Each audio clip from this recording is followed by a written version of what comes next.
My parents were supposed to be on a flight that every single passenger died on. It was flight 261 from Puerto Vallarta, stopping in San Francisco and then going to Seattle. And before I start this story, I want to give my sincere condolences to every single person that lost their life on this flight.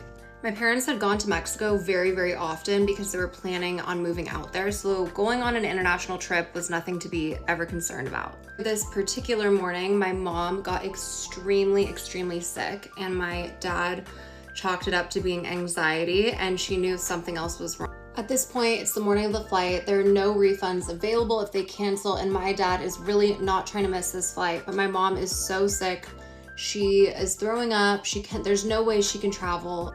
They end up missing the flight, and I'm sure my dad was probably a little bit annoyed, but soon he would be very thankful. On January 31st, 2000, the flight they were booked to come back on crashed. Every single person passed away, including 83 passengers, 3 flight attendants, and 2 pilots. My mom then later found out why she was sick. She ended up being pregnant, had morning sickness, and it actually was not with me. Mind you, I'm an only child. Though my mom did end up losing the baby, that baby's purpose was to save my mom and my dad's life. And then they had me. This is your reminder, if you're feeling down or you're running late or if something happens to disrupt plans you already had, maybe it's for a reason. I need you to listen to this. I'm on a flight home, San Francisco to Chicago. A guy and girl get sat next to each other. They do not know each other. They are hee-hee-hawing. They're having great conversation. They are talking for about a good 2 hours. She buys herself a drink and him a drink. She goes to buy the second round. He declines. They're about a good 2 hours into this conversation when he decides to tell her that he has a girlfriend. She says, very loudly might I add, because I am a row and a half away. Why did you wait 2 drinks in to tell me that you had a girlfriend? He responds by saying, I mean, that's kind of weird to just upfront say like, hey, I have a girlfriend. She goes, I'm over here thinking we fell in love and this is the start of our love story. The girl in the aisle in front of me starts giggling. This girl over here that's talking to the guy recruits the girl across the aisle from her and goes, isn't that messed up? He waited until I bought him 2 drinks and we were talking for 2 hours to tell me that he had a girlfriend. Miss Recruiter Girl goes, oh my gosh, why did you wait so long to tell her you had a girlfriend? The guy is now in the hot seat. Miss Girl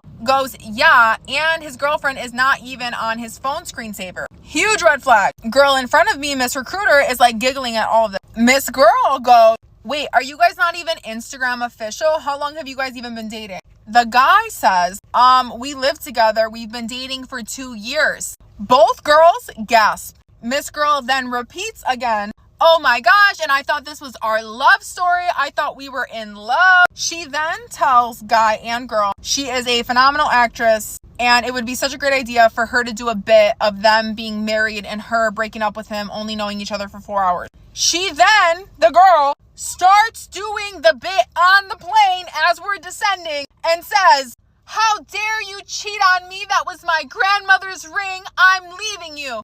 The guy is visibly uncomfortable. There were not snakes on this plane. There was silence. If I ever seen a situation where somebody didn't know how to read a room, it was this situation. Everybody on the plane, minus the girl, but plus the guy, we're all shooting each other looks like, I'm starting to realize that maybe this girl is intoxicated. She then goes to said man, is your girlfriend picking you up from the airport? He starts stumbling over his words.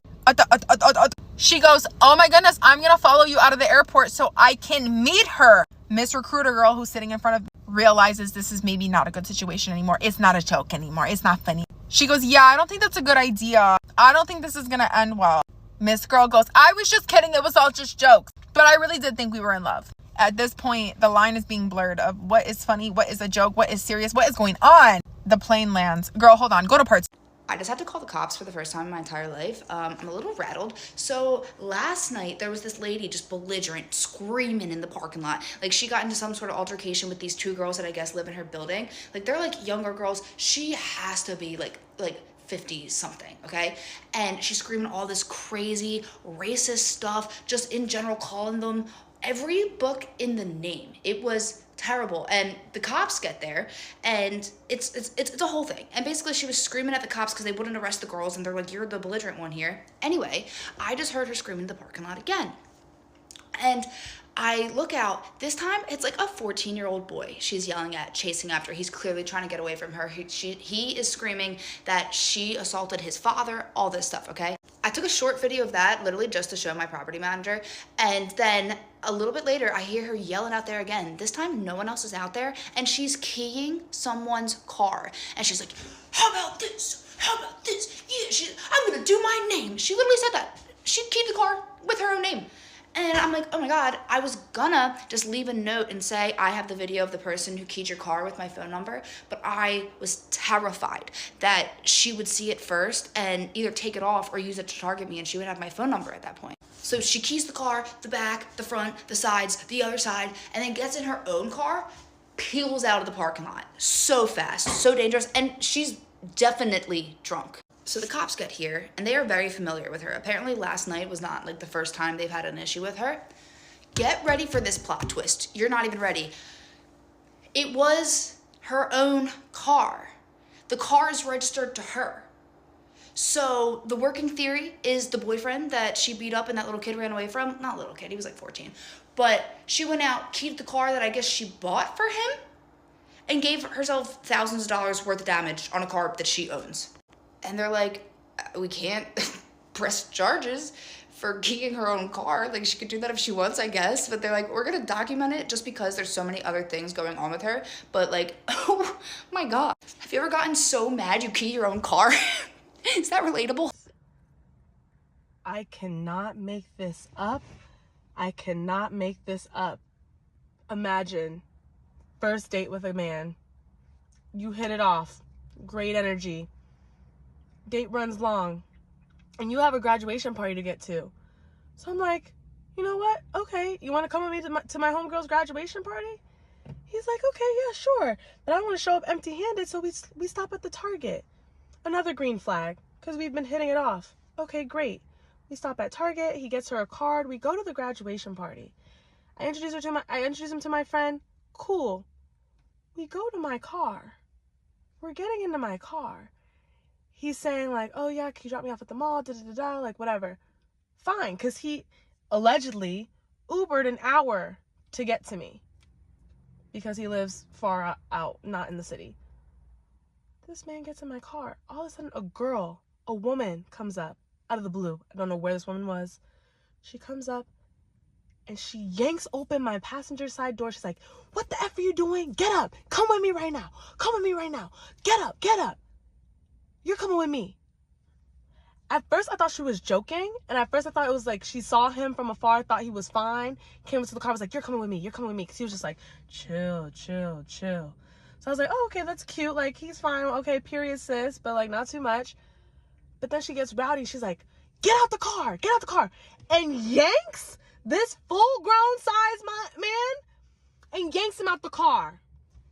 So I'm like, oh, y'all know each other. Takes him out the car. Bella, my car, is here. Her car is here. I'm T-boned in. I cannot move. There's a car in front of me. So all I can do is sit and look in my rear view at her beating. Just beating his ass. Just beating his ass. And I'm like, I turn my music down so I can hear what's being said. I can't hear nothing, but just going. And I'm like, what the heck? I didn't have the word. Like, I know the words that happened so fast, and I cannot move. So I'm sitting here, waiting for her to finish his beating. Finally, they start to back up. They pull up beside me. I'm looking like this. And he goes, and they drive off.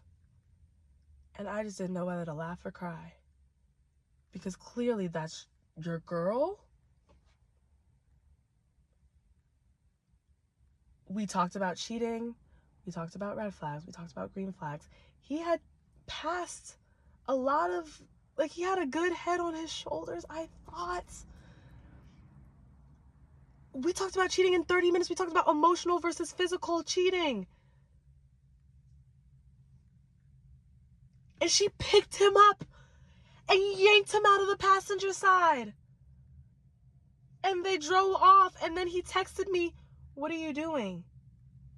What am I doing? I'm coping!